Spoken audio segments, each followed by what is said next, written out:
Ina ruined it. I'm sorry.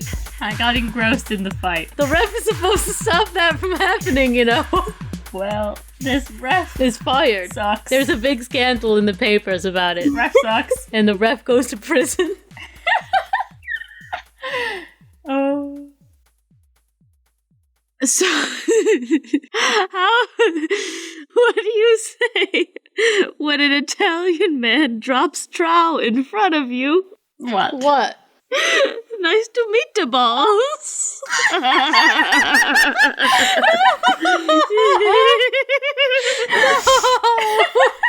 Did you come up with that one all by yourself, baby? Oh my god. Meatballs.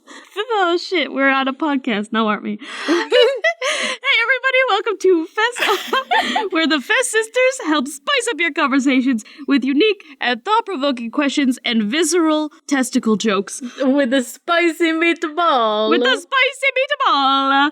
That's right, we're breaking the ice with a sledgehammer and our spicy meatballs. Melting the ice with our spicity meatballs. Oh, maybe. Spicity? Spicity, yes.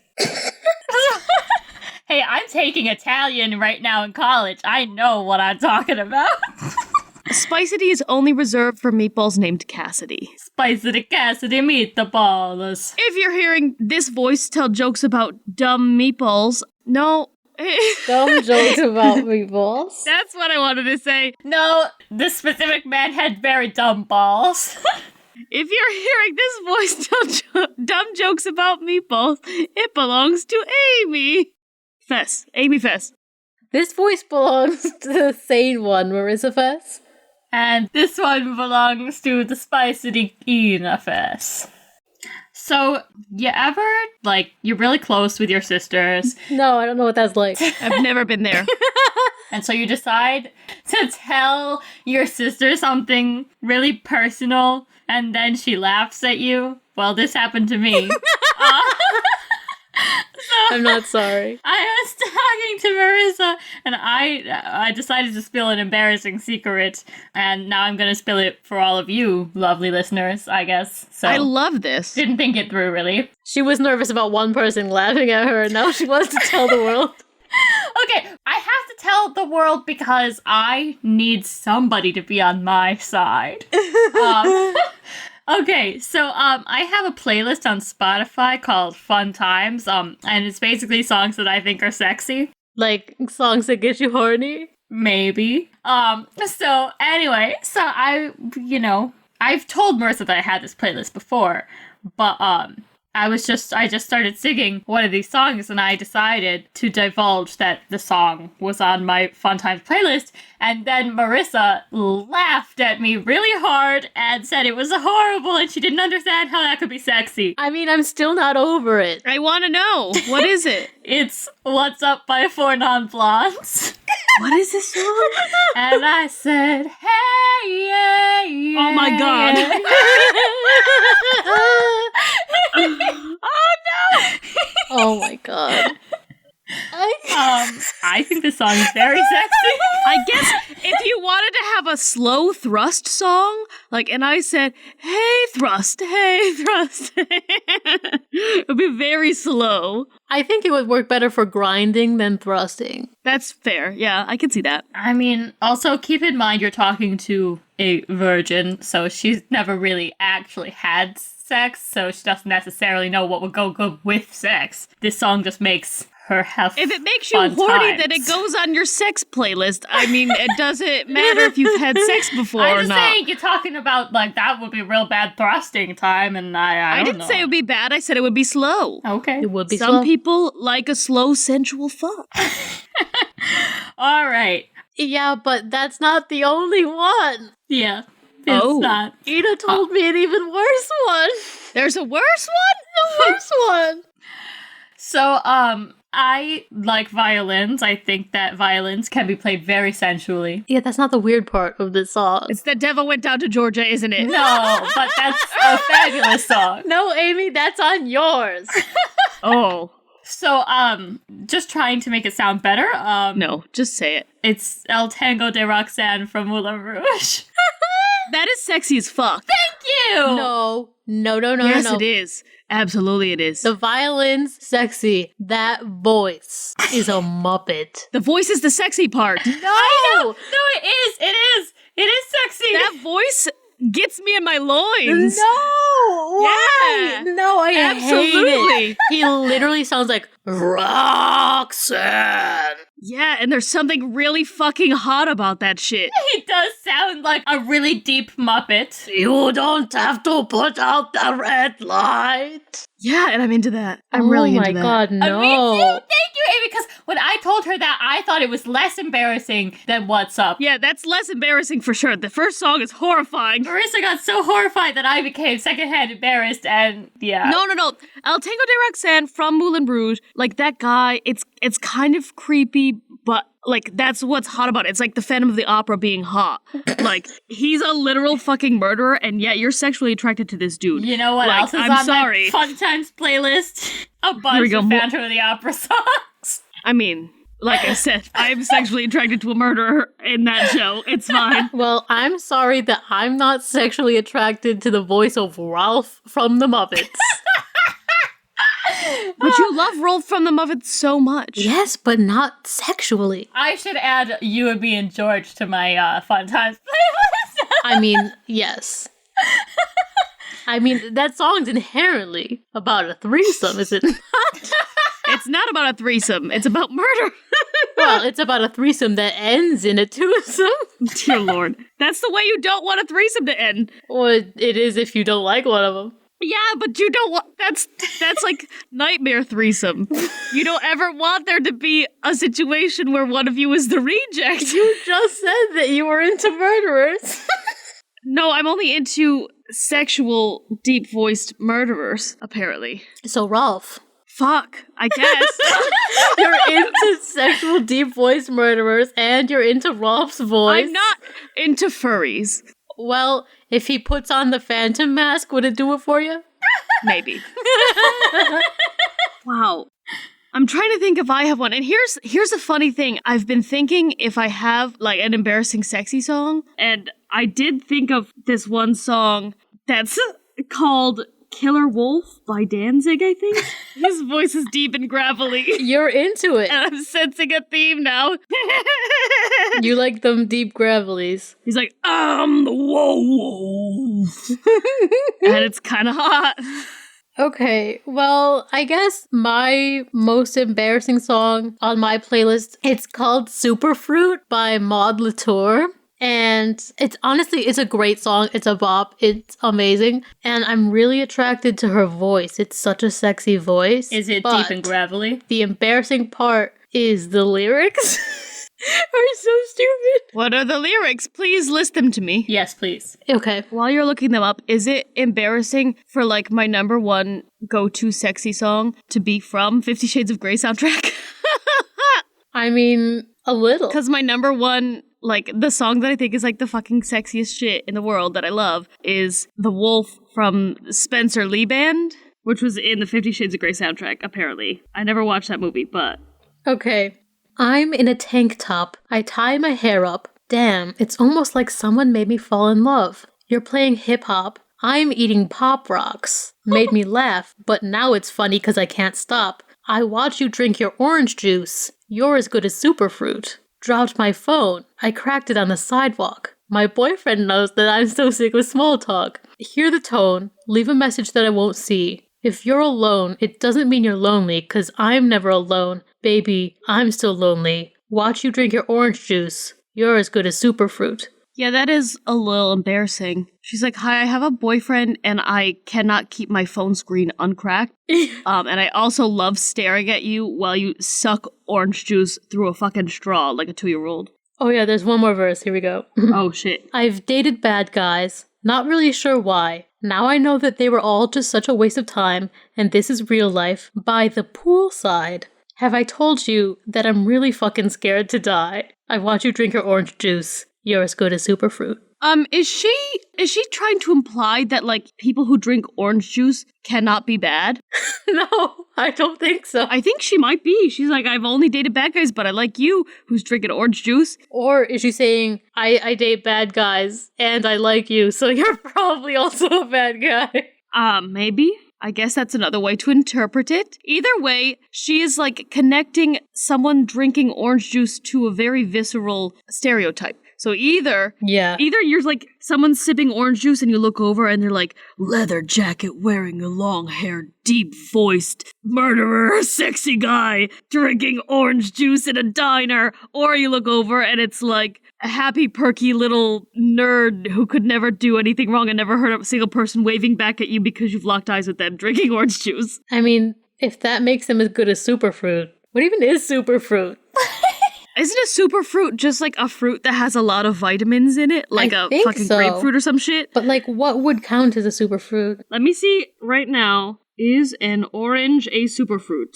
If I'm gonna be picking like a sexy juice, I don't think it would be orange juice. Oranges may be the ultimate superfruit from the Jewish Journal. Wow. Oranges, the vitamin C superfruit we all need now, kosher.com. Wow. Well, apparently also blueberries, cranberries, goji berries, and acai berries. I think it's a sigh. Acai. Oh, sorry. Acai berries. How would I assume that by looking at it? They probably did not put all the extra embellishments on there They did because not. America sucks. No, they just typed it normal. But usually it's got like the little backward C underneath the C. And then the I has like an accent over it. Yeah, this is straight up typed acai. I work at a grocery store that very much enjoys acai shit. So Well, apparently it's a superfruit. it's pretty tasty, so that makes me happy. Okay, but like, orange juice is not a sexy juice. What's a sexy juice, Ina?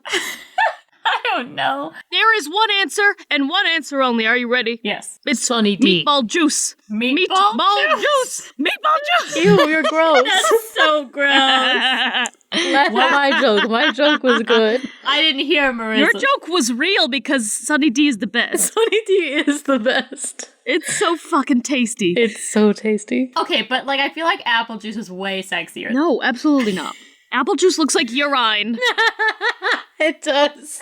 And as someone who has like a weird relationship with my own bladder, I cannot find apple juice sexy for that reason. As someone who's allergic to apple juice, I'm not a fan. I think grape juice is sexy because it looks like wine.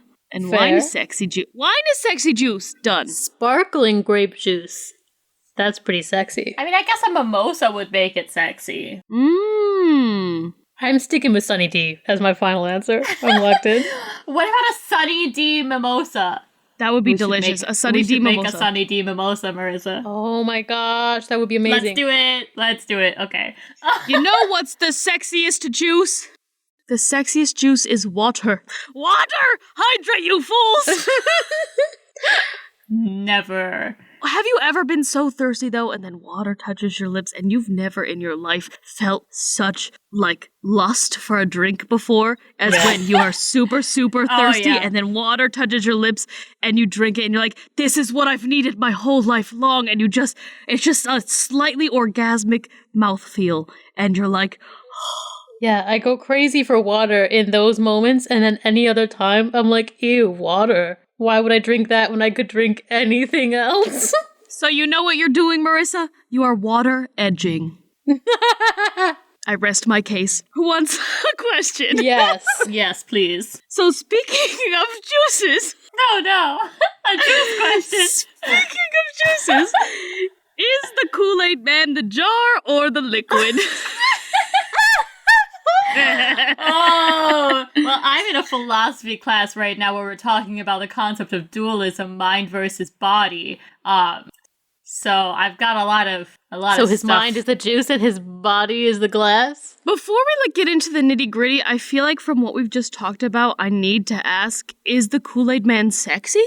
I feel like some people probably think he's sexy. I bet there's a bunch of porn about him. He has that low gravelly voice He you guys has are the into. low gravelly voice, and now I'm starting to think, oh yeah, like that's what he says when he finishes, probably. Oh, absolutely. He also smashes through walls, and you bet that's killed somebody. So you're into that. He's also smashing through the bed frame. I didn't even mean that's just visceral. I like the visceral smashing through. He's gonna smash me real good tonight. Oh yeah. But you know he's killed somebody. I'm sure he's killed somebody. He kills all the competition. His juice is not red for nothing, Marissa. That's why you don't see any other juice mascots. He's killed them all. Oh shit. Okay, so now that we've established that he is in fact sexy, we can now decide what his juice is. Do we think his juice is sexy or do we think his glass is sexy? I just think his voice is sexy. I wonder, is his juice his clothes? That he wears inside of himself? If he dumped it all out, would he be naked? You know, I feel like maybe he would be. Right? His face is on the outside of the jar. So I feel like the jar is his body, but the juice is his mind? And his clothes. And his clothes and his blood. And the blood of his enemies. I think we've got kind of a hylomorphous thing going on here where it's like he's got his mind and his body, like the Kool-Aid is the mind and the glass is the body, but they can't be separate from one another. They gotta be together, otherwise it's not the Kool-Aid Man anymore. But let's think of this. If we were to pour the juice of the Kool-Aid Man into a vase, is he the vase? Will the vase grow a face and now he's the Kool-Aid Man in a vase? Yes. I think so, yes. 100% yes. This is a classic are we our bodies or our brains situation. Yes, mind-body problem. Here's the thing. I think that if you did that, if you poured him into a vase, he would grow a face, Yeah. but his catchphrase would change into, "Oh no."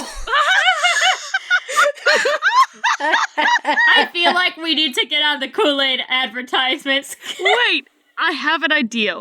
Does he reproduce asexually? If you pour him into a vase, does that become his son? And now he's got this son with a face, and he's also over there. And when he pours all his liquid out and thus fully reproduced to his maximum, he dies. That sounds right to me. And he dies naked because it's also his clothes. He dies naked, but not alone. Naked with a full life and family. So every glass of Kool-Aid is just one step closer to killing the Kool-Aid Man. Yeah, except he's also killing people along the way and refilling himself. So then the Kool-Aid is, like, the liquid part of the Kool-Aid is the blood of the people he's killed. it's also the blood of his enemies, yes. So then how could it be his mind if it's a bunch of other people mixed together? It is magic. It is everything at once. He is the cosmos. Have you ever had a fucking blood transfusion? Like, someone has donated their blood to him now so that he may continue to live longer. Okay, I have a question. If you drop acid into his juice, will he get high? I feel like, I don't know how acid reacts when put into a liquid, but if you were to, like, roofie his juice, he would definitely be acting funky for a while. The thing is, how would he get it out of his system? What if you dropped a seagull into his juice? A seagull? Would he digest it? It would slowly decompose in his rancid Kool-Aid blood juice. Yeah. Is that how he eats? Maybe. Kool-Aid vor. It's probably just, his juice probably is acid.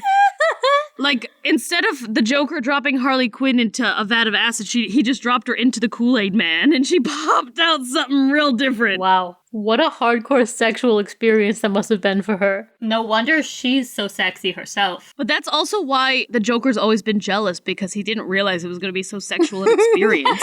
So he, like, drops Harleen Quinzel in there, and he's like, oh, fuck, but now I gotta be jealous for my whole life, because a Kool-Aid Man gave her powers. Yeah, he was like, damn, I never thought vor was sexy until I witnessed it just now.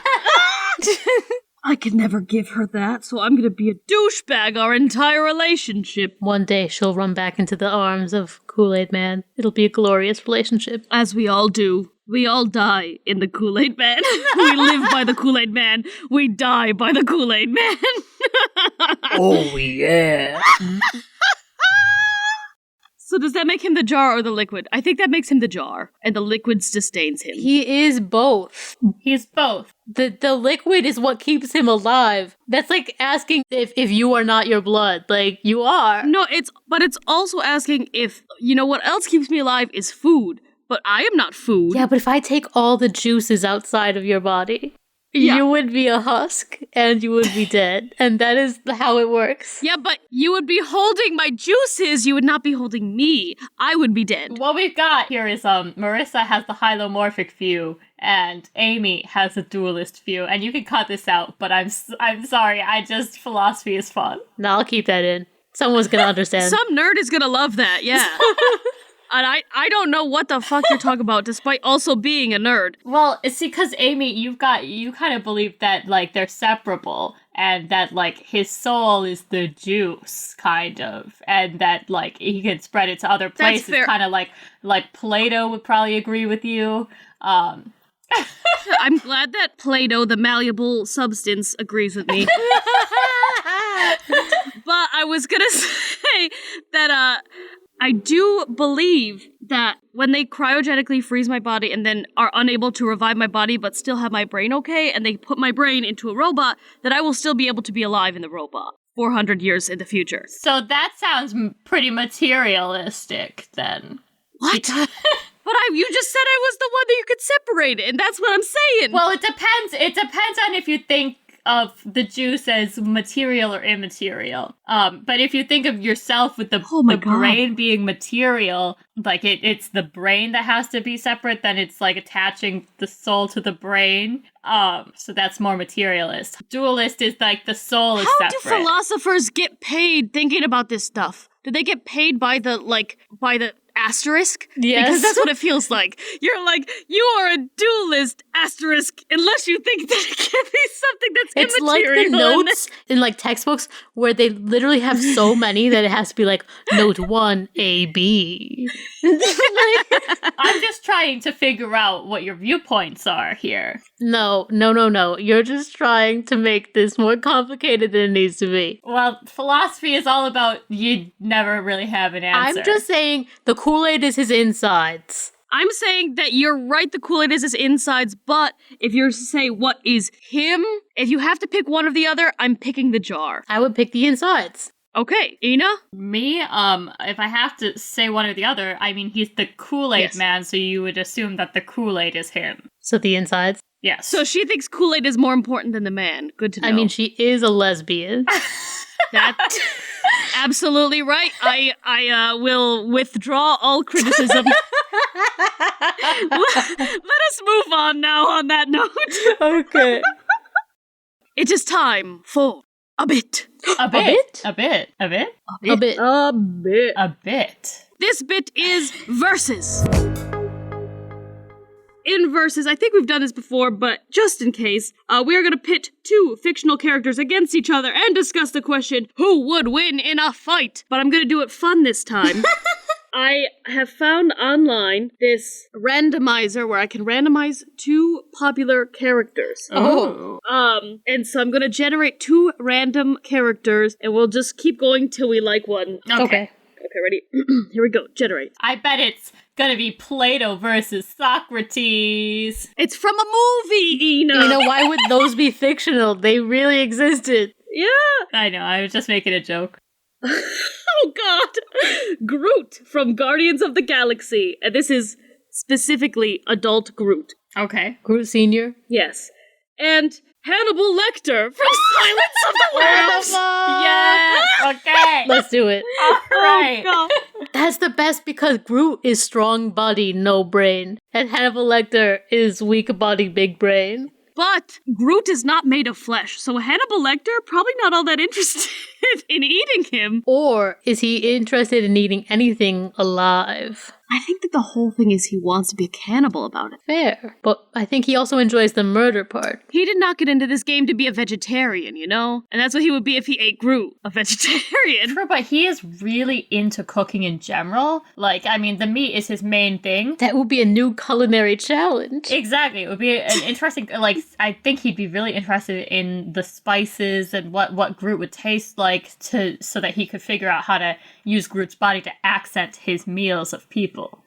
I just don't think that... I don't see a realistic situation in which Hannibal Lecter's walking around looking at all these tasty humans that he's gained a love of their flesh, and then seeing a tall tree and being like, just kidding, I want that one. Like, I feel like it's gotta be a situation in which Groot is here to kill Hannibal Lecter because he's guarding the galaxy of fleshed people, and then Hannibal Lecter is like, fine, I have to defeat you. The galaxy of flesh people? You mean just people? Like, I feel like Groot is the aggressor. No, I don't think he would be so reluctant. I think he loves any kind of a challenge. He does love a challenge. He would get excited. And I think he would want to pair Groot with a nice Chianti. I don't think you could pair him with a nice Chianti. I think you'd have to pick a different wine. You just want to fight everything today, don't you? I just want to say that I think Groot is the aggressor and Hannibal Lecter is the defender in the original fight of this. Okay. An excited defender. He's happy this is happening. Babe, I don't know. He is. I'm not saying that he's gonna lose. I'm just saying that I don't think that he's like You're thrilled wrong. that there's a tree dude after him. I don't think I'm wrong. I mean, You are I'm wrong. pretty sure Hannibal Lecter loves anything that as long as it's intellectually stimulating. Exactly. Did you even watch Hannibal, Amy? No, I didn't watch Hannibal. This is Silence of the Lambs, Hannibal Lecter.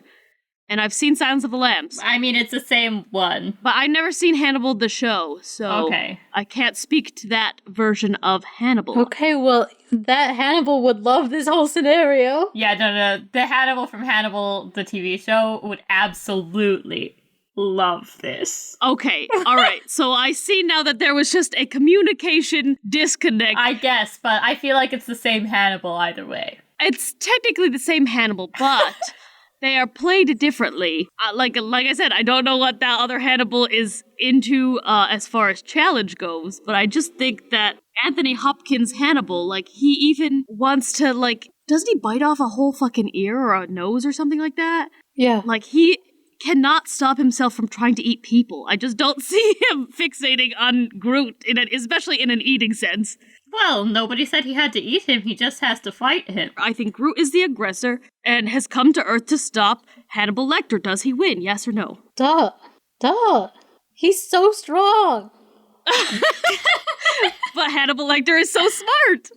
Yeah, but he doesn't know anything about this creature. He doesn't know what to expect or anything. Groot, with one swing of his mighty arm, will impale Hannibal Lecter, reel him back into his mouth, and just gobble him right up. True. So now you think that Groot is gonna eat Hannibal Lecter? You're goddamn right he is. Also, though, the thing is, like, Hannibal Lecter's whole shtick is that the reason he's so good at killing and stuff is he's good at outsmarting people because he's good at psychoanalysis, but he doesn't know anything about Groot's psychoanalysis. You're trying to tell me he can't psychoanalyze I am Groot over and over again? Absolutely not. Not with no experience with Groot. He does not know how to make heads or tails of that. So I feel like he can't really outsmart this creature. He has no idea what Groot's motivations are or anything, and that's all Hannibal relies on. Hannibal is Fair. screwed. No, I'll give you that. Hannibal is screwed. Wow. Okay. I accept It's that. true. He definitely is. Like, I don't even know how you can argue that Hannibal would win. I'm not trying to argue it. I just asked the question. Do you want to do another one? Yes, one that's less obvious. I don't know that was... We had spent a good 15 minutes arguing about this. Arguing about semantics. Yeah, that is what it is. So this one is another obvious one, but I just want to tell you. Okay, go. Loki versus Ron Burgundy from Anchorman. Ron Burgundy does not stand a fucking chance, but that would be hilarious along the way. That would be funny. Oh my god. Okay, this one's hilarious. Samwise Gamgee from Lord of the Rings or Bilbo Baggins. Bilbo. I will take a picture. It actually happened. I love it. Okay. First of all, I have to say, this is an excellent pairing. Yes, this is one you can debate. Bilbo is crafty. And honestly, he's on the more evil side. Yes. Like, he's not evil, but he's very chaotic neutral at best. Mm-hmm. He's just like a selfish dude. Yeah. And Sam is very pure of heart. And he doesn't seem strong at first, but then he literally is the one that fucking dragged Frodo to the mountain. He's strong of mind and of patience. Strong of will. This dude is just endurance city. Yes. Boy is like yes and to everything that comes along. Yeah, so I think it's gonna be a hard fight, but I think Sam would win. Yeah, well, I mean, Bilbo is also like 100 years older than Sam, practically, so he's got frailty not on his side. Question. Yes. Does Bilbo have the ring? Yes. Then Bilbo wins. I mean, I guess that's fair, because he would sneak up on him, like, Sam wouldn't be able to see. If Bilbo doesn't have the ring, then his age comes back into play, which you're absolutely right. And also Sam's patience and his, like, ability to withstand everything. Like, he is just such a rock in the face of every windstorm and, like, fucking everything that comes his way. He's just gonna sit there and take it, and he will be there on the other side unchanged. He is a mighty potato. Yes, he's a mighty potato. He is an immovable object, and so Sam will win any other case unless Bilbo's got that ring, because then everything comes back into play for Bilbo. All right, but what if we have Sam versus young Bilbo? So like Bilbo from The Hobbit. That technically was a question, I suppose. Okay. You know, I feel like if they're getting in a fight, then... Sam is stockier. But I feel like Bilbo's scrappier. Like, Sam's gonna spend half the fight being like, I don't want to fight you, while Bilbo's getting his licks in because he's like, I have to fight you to get out of this. The thing is, Bilbo is way grumpier, so he's gonna get grumpy quicker and more likely to fight. So then Sam will still be trying to reason, and then Bilbo will just stab him. Yeah, I also think that Sam is too self-sacrificial for a fight like this, because if it were something where it's like one of them has to come out the victor, so they're being forced to fight, whatever, Sam would eventually be like, just kill me so that whatever, and Bilbo's not gonna counter that shit. He's gonna be like, oh, fuck yeah, thank you. Okay, but what if Sam knew that by winning, he would save the world? Then he would win. Yeah, okay. Like, it depends on the stakes that he is aware of in any scenario. That's true.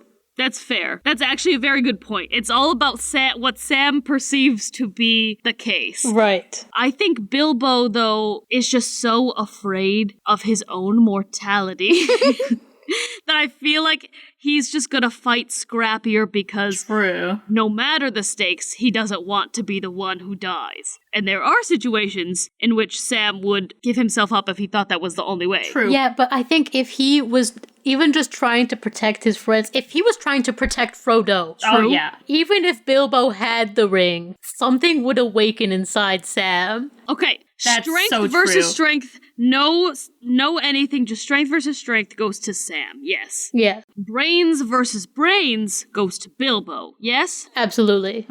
So, like, that's like a 1 versus 1, and what breaks that tie? Well, Bilbo knows how to use a dagger. Sam knows how to use gardening tools. I don't know that that's so different. That's a good point. Okay. Fair point. Okay. Bilbo's good at riddles. That doesn't mean anything. Well, it got him out of basically every problem. I feel like there's only one way we can solve this. We gotta. I was hoping that maybe Ina would call it, but I guess it's A trial by combat? yes! Because you seem very Team Bilbo, and Marissa seems very Team Sam, and it would be the first one where I wasn't involved, but I'm gonna be the one to fucking call it right now. 'Cause What team am I on? you apparently don't feel strong enough about Bilbo despite only arguing for Bilbo for the past hour. All right, here we go. Okay. There's only one way to solve this. I demand a trial by combat. I'm just psyching up. Here we go. My question is, do we do it the regular way where we both pick a rando, or do we do it Sam versus Bilbo? No, it's Sam versus Bilbo. That's how we settle this. That's how we settle this. All right. All right. Wait, one ground rule. Does Bilbo have the ring in this scenario? If he does, then Sam has a Frodo dangling over a pot about to be boiled because that's the same amount of power. That's true. Sam and Frodo is like Rick with his Morty. Yeah. Ina, you have to tell us the ground rule. You're the ref here. Yeah. All right. I think let's have Sam have a Frodo and Bilbo have the ring. That makes it the highest stakes. All right, so they're both at max power. Got it. Max power. Okay. Count us in. A 3, a 2, a 1, fight! Sam charges full force, screaming towards Bilbo. Bilbo puts on the ring and dodges. Sam is confused. Bilbo does not take off the ring, but punches Sam in the back of the head. Sam is shocked. He goes, oh! And then he swings his arm around behind him blindly, and his fist connects with Bilbo somewhere. It's probably his shoulder from how I'm imagining where they're standing. So he's knocked back, and the ring flies off his finger, but not far enough for it to go on the floor. It just comes off his finger, and he grasps for it, and it's back in his hand again. But he's visible. Sam kicks him right in the groin. With his big ol' hobbit foot. Bilbo goes to his knees, and then he uppercuts to Sam's groin. Oh, It's not as powerful, but it's still there. Sam falls to his knees, but uses his downward momentum to headbutt Bilbo. Bilbo puts back on the ring and rolls. Sam is confused again. Sam can hear in the distance an agonized wailing from a corner.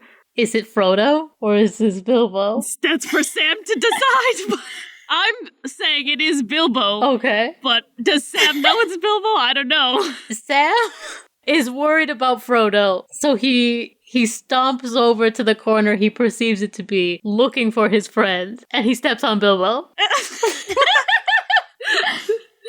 Bilbo scrambles, and he's still making noises, but he scrambles to a different corner. Sam looks around, still expecting to see him somewhere. Bilbo shakes it off, and he stands up to his full height, but he's still invisible, so nobody knows that he did this. Sam does the same move he started at the beginning and just runs full force diagonally across the whole ring, hoping to hit something.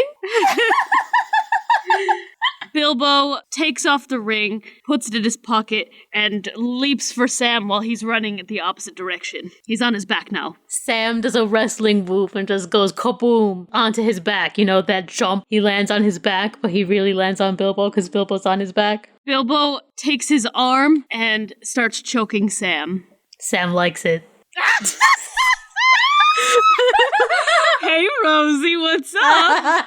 Sam slams his elbows backwards, and he gets some space. But he's still got the arm around his neck, and Bilbo pulls it tighter. Okay, now that he's got the space, he pulls his foot back and he kicks Bilbo. Bilbo continues to squeeze. Sam passes out. Ref? No, I mean, it sounds as though if Sam passes out, that Bilbo has won! This is round one. The ref has not broken up any of the rounds. This ref knows nothing. There were several rounds I thought we could have happened there. I know. Oh, I forgot that wrestling has more than one thingy going on. Ina just forgot what Trial by Combat was. I think she forgot she was here. She was so engrossed in watching. The ref went on a fucking vacation. No, better yet, the ref was the Eye of Sauron and had no mouth. No, but the Eye of Sauron still makes noise. He kind of goes, whoa. I laughed a couple times. I just forgot that I was good. I thought I just had to declare the winner. The ref bought some popcorn and sat in the audience. He was in the audience, that was it. It's like when we played Polly Pockets when we were little, and I literally just watched you guys play. All right, well, ref, call it for Bilbo for round one. Bilbo round one! Okay. Sam kisses Frodo on the forehead before he goes. And then he picks up his gardening shears and starts running towards Bilbo. Bilbo goes invisible and dodges out of the way. Oh, I just want to say, before we go into this, Bilbo did kiss the ring. Okay. Before he was kissing Frodo on the forehead. Bilbo kissed the ring. That feels accurate. All right. Sam swings his shears wildly. Bilbo stays close to the ground and goes for his foot to pull it out from under him. Sam falls and he accidentally lands with his shears downwards. Nothing happens to Bilbo. Bilbo stands up and jumps on Sam's back. Sam pulls his shears out from the ground because they've embedded themselves in the floor, and in the process, he accidentally elbows Bilbo in the face. Accidentally. Bilbo puts his hand on his face for a second, but then wraps his little grabby hands around Sam's neck. Sam kicks Bilbo in the nuts. I mean, yeah, I guess Bilbo's upset by that. And let's go, but he's still invisible. Sam rolls around wildly. Bilbo stands up and goes to the corner. Sam checks on Frodo. Frodo's fine. Frodo's fine. Frodo says, watch out. Bilbo brings out his knife that Ina was really obsessed about and sprints towards Sam. Sam hears someone coming and dodges. Bilbo uses the wire to bounce off and launch at Sam with his knife out. I guess Sam dies. Jesus. Ding, ding, ding. I guess Bilbo's a murderer now. Yay! Frodo will never forgive you. Yeah, Bilbo's definitely becoming Gollum.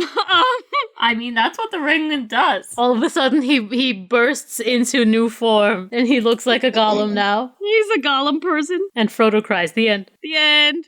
Aw, Frodo. Alright, so I guess Sam versus Bilbo. Bilbo would win. I guess so, but it's just not quite fair, I guess, with him having the ring. Well, yes, that's true. But I do want to say, this was my first ever win. Oh, good for you. It was my first ever win in a trial by combat. It wasn't a real full trial by combat for our own beliefs, though. Because Ina ruined it. I'm sorry. I got engrossed in the fight. She did. And then she let Sam die. The ref is supposed to stop that from happening, Well, this ref Is fired. sucks. There's a big scandal in the papers about it. Ref sucks. And the ref goes to prison. Oh. Alright, well, this is where our ads would go if we had any. Guess what, guys? What? It's time for... What two are you? Ooh. Alright. What 7 deadly sins are you? Oh my goodness. There's not a lot of them, so it's gonna be a little tough. That is a very small pool. Yeah. Well, just to make this a little bit more of a selection here, I'm just letting you guys know that originally it was 8 deadly sins. Really? What was the 8th one? Alright, I forget the actual, it was like a Greek word, but it means apathy. Apparently, it was thought of as the worst one. And now no one even talks about it. I guess people didn't care about it. I guess not. Well, I think that this is where it gets hard because I feel like you and Ina, your two, I think, overlap for me. Yeah, probably. And it gets to the point where I feel like our rules were always we can't overlap. So now I have to decide which one of you gets which one. Well, we never officially said that. It just has never happened. We've never had this situation. We've always tried to not overlap, but here's the thing. We could make a case for any of these for anybody, so I don't think we have to overlap. Mm-hmm. Yeah. Amy's first one is lust. Yes. Amy is horny. Yeah. Probably a nymphomaniac. Oh, definitely. Just in general, enjoys all things of the flesh. Ina's is sloth. Yes. She's just lazy. I don't do anything. Lazy. So Ina is sloth? Mm-hmm. Sloth was one that I didn't know if I should give it to Marissa or Ina. Yeah, I mean, I would have given it to either of us. Right. Because I feel like sloth and gluttony could go to either of you. But the only one that can only go to Marissa is wrath. Yeah. Wrath. Marissa gets wrath for sure. Little ball of anger over there. It's very true. Amy is pride, or, as they originally translated it, vainglory. Vainglory. Ah, well, that's true. Amy does love her appearance. Yeah. And so does everybody else. I think Ina is gluttony. Yes. She liked that food. I do. I like the food. I make a lot of weird food. I'm like, what food would go good with this food? Let's put them together. Ooh. Because you're like, this food is good, but you know what would be better? More food. True. I think that Marissa's envy. Yeah. Okay. Marissa covets what she does not have. Yes. There are many things that she wants. I am a wanter. Well, that was actually really quick for us. That was. Yeah. But probably because we don't have to describe them, everyone knows what they are. That's very true. In conclusion, Amy is lust and pride, Marissa is wrath and envy, and Ina is sloth and gluttony. To be honest, all of those really go together well. They really go together into like super flanderized characteristics. Yeah, exactly. Like, we just created some really stereotyped characters. Absolutely. Yep. This question is from Athenian Phoenix 2 on Instagram. Would you rather fight one horse-sized chicken or 100 chicken-sized horses? No weapons. I think... Oh god. I would rather do the one big chicken. That's what I'm thinking too. Because, I would just, start plucking out its feathers. It wouldn't know what to do. Well, I don't know about that. That's like too many feathers, though. That's Holy a lot of shit. feathers. I just think I don't have the stamina to defeat 100 tiny horses. Also, small animals can still really fuck you up. So I think 100 horses is a yikes. I would go 100 horses and start stomping. I just feel like it's gonna take a lot less time to fight 100 chicken-sized horses than it is to fight one massive chicken beast. I don't think so. I think, the amount of energy that's going to take to stomp 100 tiny horses as the rest pile on top of you. Oh, no. Energy more, but time less. I feel like trying to figure out how to beat a large chicken. These things have talons. Yes. And a large, vicious, pointy beak. They're a dinosaur. That's one massive sword coming on its face and, several daggers on its feet. I don't know. I think I'll go with the small one, so it'll just be tiny scratches. Well, as the embodiment of sloth and gluttony, I want to use as little energy as possible, and I know it'll take a lot of energy. And you also want to eat that big old chicken? Yeah! Yes, I do love chicken, so, and that would be one heck of a wing. I feel like the 100 tiny horses would be just, so much, it would be way more cardio, I feel like if I can manage to catapult myself onto its back, yeah, that fight's gonna end on my side. But exactly. if I can't, I'm gonna get swiped with them talons to death. Yeah. I think it's riskier, but I think also if I got it just right, it would be way easier. True. Also, though, I honestly don't think I would win either fight, so, True. The chicken would take me out easier and quicker, and it wouldn't be, being stoned to death by horses.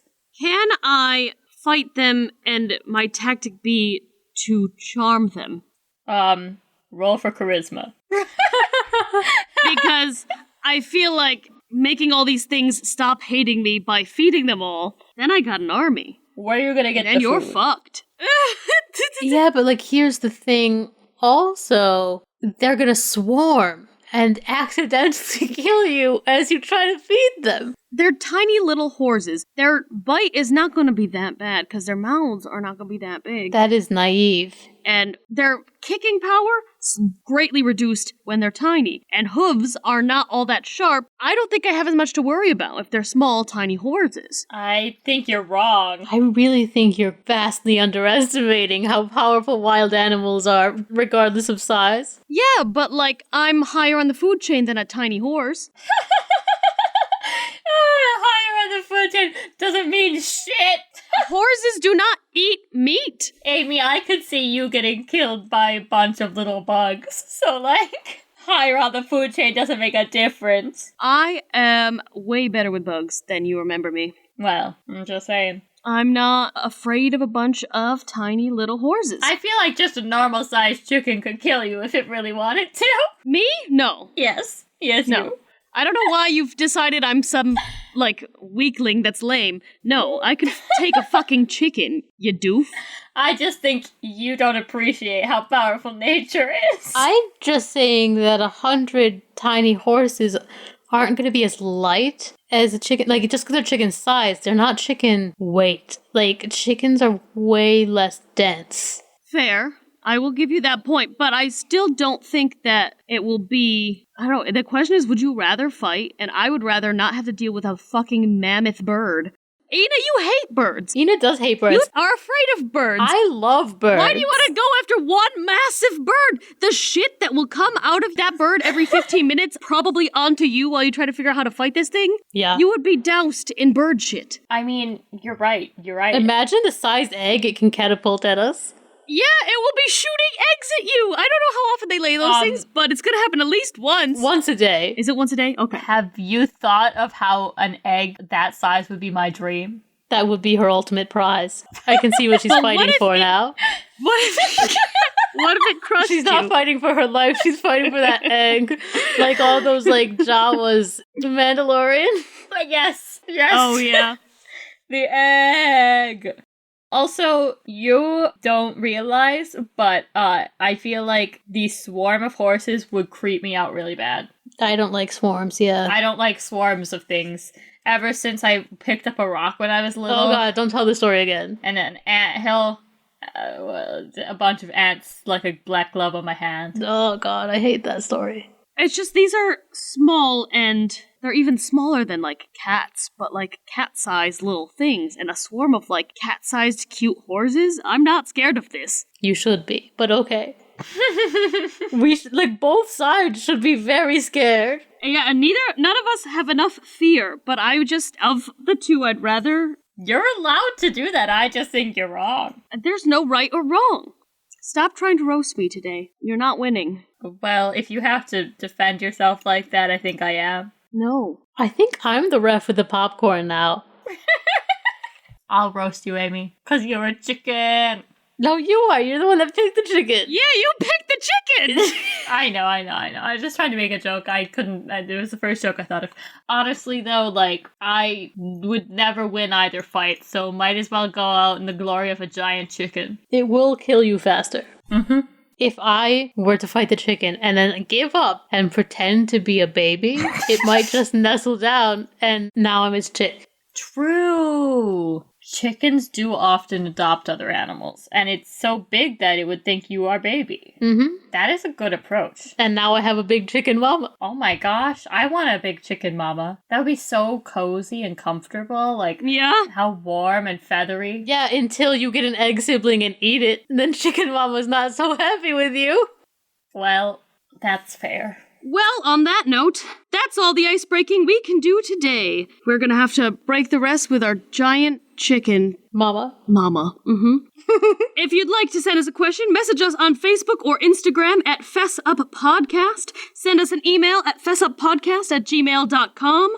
Tweet a question at us at fessup_podcast, and don't forget to use the hashtag #UbFest. Send us new questions or let us know what happened when you used our icebreakers with your friends. Share our podcast with everyone you know and get the word out there about your 3 wacky friends. Woo. That's it for me. I've been Amy Fess. I've been Marissa Fess. And I've been Ina Fess. And I said, hey, No. hey, Oh god. This is not Turn Me On. I said,